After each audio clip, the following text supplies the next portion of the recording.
Hello, Dead Spikes here, and I will be talking about Realm Royale, a new Battle Royale game that is a whole different Royale game from the rest. I'm going to start off with talking about all the parts of the game, and then I'm going to finish the video with talking about the things I don't like so much. So make sure to watch the whole thing to help you decide if you need to play this game or not.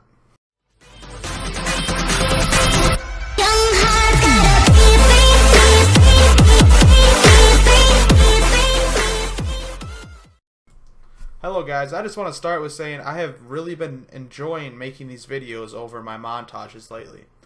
It's a lot more satisfying than my old montages where it was just gameplay. So if you guys agree with that, can you please give this video a like and subscribe if you are not yet. Okay, to start things off, we're going to talk about the 4 classes in the game. So this is like an RPG style battle royale. We have 4 classes. We have the Hunter, the Warrior, the Mage, and the Assassin. They each have their own abilities, a bunch of different abilities, but their main ones is the Hunter can life drain, or like he gets HP from dealing damage. The Warrior gets more HP to start out with, and the Mage can hold more potions. And then also the Assassin gets 300 health from every kill, well, every down.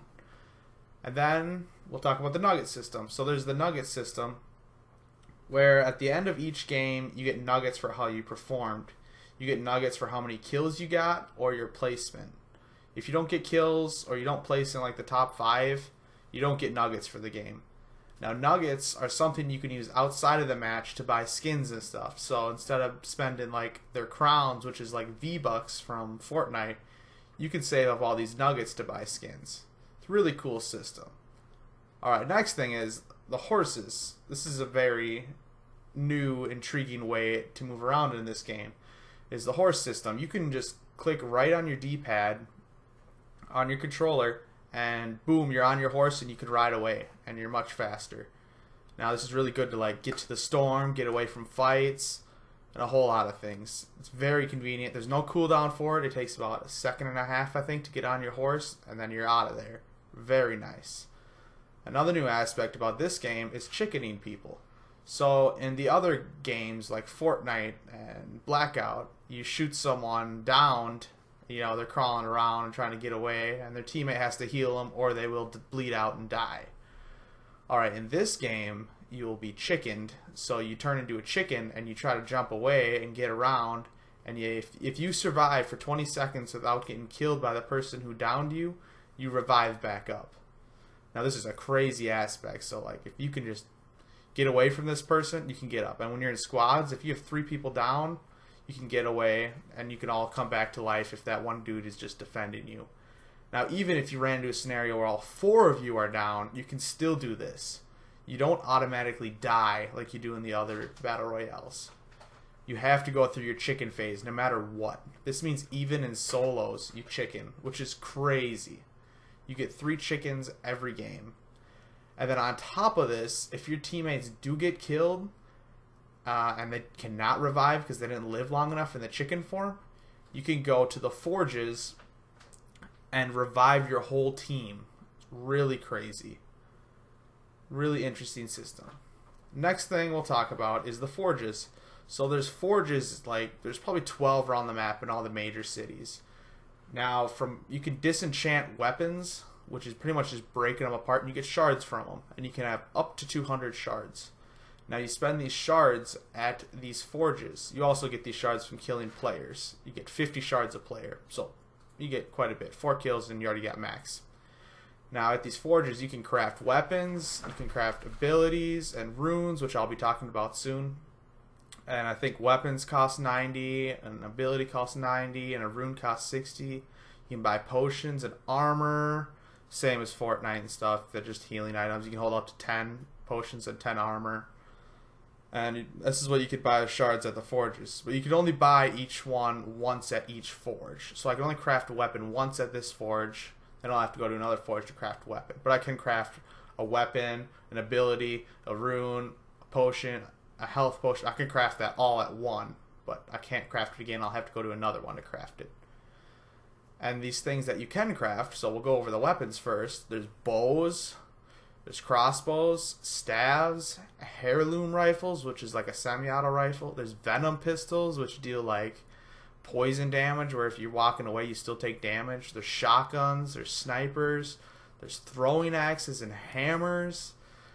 And all of these weapons have elements that they can be. They can be like fire, which does that like poison effect, where if they get away, they still take damage. And then there's an ice effect, which slows them down. And I believe there's also a lightning effect, but I'm not sure what that does, if that's even possible. I don't know. But then there's also rarity, like Fortnite, of course. You got your white, green, blue, purple, gold, orange, whatever you want to call it. And you normally only get like purple or orange from foraging. That's mostly how you get it. You have a chance of it being purple or orange or gold, however you want to call it. So that's mostly how you get them. But if you kill another player, you can take theirs and you can have 2 on you. Now, all these weapons specialize in a certain character. So, like, the hunter uses the bows and crossbows. The warrior uses the throwing axes and hammers. The mage uses the staves. The assassin uses the pistol, shotgun, snipers, and pistol. Oh, I already said pistols. Whatever. So, basically, they all specialize in their weapons. They deal, like, 10% more damage with that weapon. So, that's... I think if you're playing as that character and you go to the forge to make a weapon, it's a random weapon, but it's the weapon in your class too. So if you're a hunter, it's going to make a bow or a crossbow, which is really nice. The next thing is you can make abilities. There's a net ability where you throw it on your target and they slow down. There's a firebomb, which deals like fire damage on the ground. There's a arrow that you just send an arrow at someone and deal damage to them. There's healing shout, where you just shout in the air and you heal more. There's defense shout it, you get higher defense. There's a shield toss to give you and your teammates shield. There's a health toss to give you and your teammates health. There's a smoke screen to turn invisible to get out of the area. There's a whole lot that I didn't even go over. And all of these go off abilities too, like shouts, warriors get a slower or a faster cooldown. And then, like, firebombs, I believe assassins get a faster cooldown, and so on and so forth. All these abilities also have rarity. And I think the rarity is, like, how much damage or healing they do. So it's pretty cool. And then there's also class abilities. There's dodge roll, where you just roll out of the way. There's hero leap. You just fly up into the air and you can slam. There's soar, where you can just, like, fly anywhere. It's pretty crazy. There's hidden, where you just turn invisible and you can't be hit. There's withdraw, where you back off. Like you dodge backwards and then you turn invisible and can't be hit. And these all also go off certain classes where they get a faster cooldown if you're using them. You can use these on any classes, any of these weapons, abilities, or class abilities on any class, but on certain classes they'll get a better cooldown or more damage. There's also runes. Now runes are not class specific. The only thing that's really not.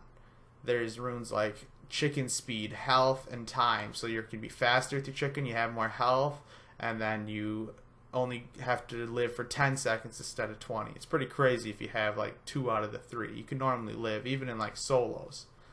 There's a weapon damage room to deal like 15% more damage. There's a weapon reload, which is 50% faster reload. That's just crazy. Oh yeah, I forgot to mention there's infinite ammo in this game too. You never run out, currently in this state of the game anyways. There's ability cooldowns. Your abilities come back quicker. There's shield regen, so you're always regaining shield, which is just crazy overpowered in this game. You can just hide and get full health pretty much. It's pretty crazy. Then there's horse speed to make your horse go faster. And there's many other runes I probably haven't named. But these runes are pretty cool. You can have 6 of them on each game.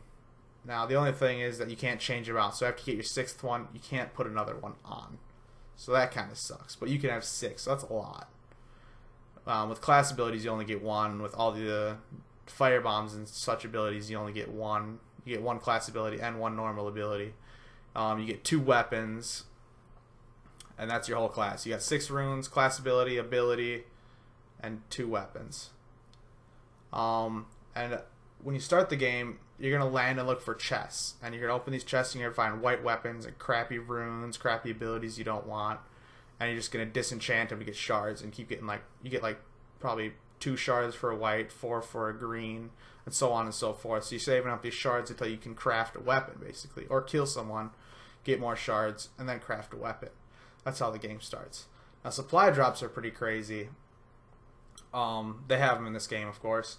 And they pop up on the map for everyone. So everyone in the game sees this supply drop on the map, and they all can push towards it. And you have no idea if they will or not. You just see it on the map, and you probably want it because that's how you can also get legendary or purple stuff, you know, runes and so on and so forth, a bunch of shards.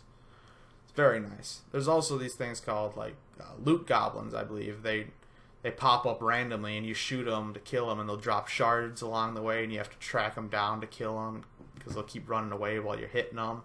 And after you kill them, finally, they'll drop like some legendary loot. It's really cool, really nice concept. So like legendary loot is pretty common compared to the other battle royales.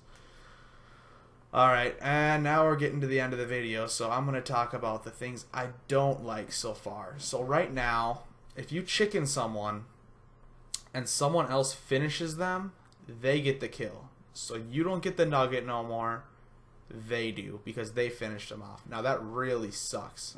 You got 3 people down and someone just takes all 3, boom, they get 3 nuggets right there. You got nothing from it. That really sucks. I hope they do something about it. I don't know. I was talking to some of my friends. Maybe they can give you like a half a nugget for each time you down someone, and then a half a nugget for killing them. That way you can only get a full nugget if you finish them, you know, so you do both. That would be more practical in my opinion. The next thing I don't really like is the nugget system in general, to be honest. Like, it's really cool on paper. You know, I get to buy these skins and stuff from in-game currency I'm earning. That is really cool, and I've been wanting that in a lot of games for a while. Instead of having to pay money, I can grind for my stuff. But the amount you need currently is ridiculous to buy anything. A nice skin is like 3,500 nuggets. Okay, if I'm getting only 1 nugget every kill, that is 3,000 kills when you start the game, because you start the game with 500 nuggets. That is 3,000 kills. That is a crazy amount. I don't even know if I have that many in Fortnite right now. That is a lot. But they are changing the system, they said, in the next season, which is coming soon. So I hope it's a lot more practical and you can earn stuff a lot better. I don't know. We'll see. I hope they still keep the earn your own skins method, you know. Free-to-play people can have skins too. That would be really cool. I hope they keep it. The next thing I don't like is there's bots in the game currently. Since they don't always have 100 people in a match, they have bots go around, which don't even try fighting you, which, I mean, it's a trade. I kind of wish they did kind of fight you so you had a real game. But no, these bots just kind of walk around and you can kill them easy because they're just standing still. I don't like that because, I mean, it's not competitive. I can get shards really easy and craft weapons and stuff. I've played a game where I got like 6 bot kills one time because they were just around me. It's really stupid, and I know it will be fixed in the future. It's just something I don't like right now. The next thing is the loads of glitches. I've had it where my start menu's stuck, where I can't get off it. I can turn my controller off. I can press start B, every single button on the controller. My menu will not go away. And this happens when I just get into the bus to drop. So I can't leave the bus. I can't move around. Even after I land from auto landing, I can't do anything. Really frustrating. I just close my game when this happens because there's nothing else I can do. That's an annoying glitch. There's also a glitch I've seen. I haven't actually done it myself, but people will land on a roof of a building and get stuck between the chimney and the building, and they just can't move. They're just stuck there. Normally die by the storm. I'm sure there's a lot of other clipping glitches like that which currently suck. I'm sure they will get fixed and stuff in the future. Just currently sucks. There's some glitches where bots will just make some random noises, be stuck in houses and meshing and stuff, and just make really loud, obnoxious noises. That's another glitch that really blows. The next thing I don't really like is the art detail. It's really plain right now. I'm sure they'll make it better in the future. I love the art style. It's like Dungeon Defenders, one of my old favorite games. I really love the art style. I just need more art. I don't know. It just feels too plain to me currently. You guys are doing a lot, but yeah, I need a little bit more art into the game. The horse system really bothers me. I think there should be like a cooldown. You shouldn't be able to just get on your horse, get shot, and then get on your horse again. Because if you get shot on your horse, you immediately get off, which is fine. I like that. That's fair. But they can just click that button again and go. It's ridiculous, and it shouldn't be like that. There should be like a 10-second cooldown at least, or like 15 seconds or something. There should be a cooldown. I don't like this currently. I think it's too exploitable. There's also an exploit with like when you're chickened. It's really bad. I don't know if they'll ever find a way to fix it, but I can just spin around a rock with someone and they can't catch up to me quick enough to shoot me. And they could do this to me too, and it's just an easy way to get back up because they can't get to you. This is mostly for solos. I mean, if you're in squads, obviously your teammate can help you, but yeah, in solos, I'm just spinning around this rock or house or something with this person, and they can't keep up with me, so I always get up, and I think that's really unfair for both sides. If it happens to me, if I do it to people, I don't like that currently, and I hope they fix it. Peeking exploits is really annoying. That's what this whole game is about, is people just hiding behind a corner, seeing someone peeking, hitting, and just keep doing that until they down them. It's really hard to fight back, and I hope they find some way to counter this. I don't know if they even can, but that's what this game mostly consists of at this moment in time, and it is very frustrating. But after all these negative things, my overall view of the game, I would give it a 7.5 out of 10. I would say this game is pretty good, and you guys should play it. It's free. It's still in the beta, of course, and you have to understand that you're going to run into glitches every now and then, but you should try it. Play a few games of it. It is very fun. The new chickening method, it is fun. Even though there's exploits to it, it's very fun. Just give it a try. You're probably going to like it. It's a new battle royale, and it has a lot of aspects the other one should have had. But thank you guys for watching this video, and I hope you have a good rest of your day.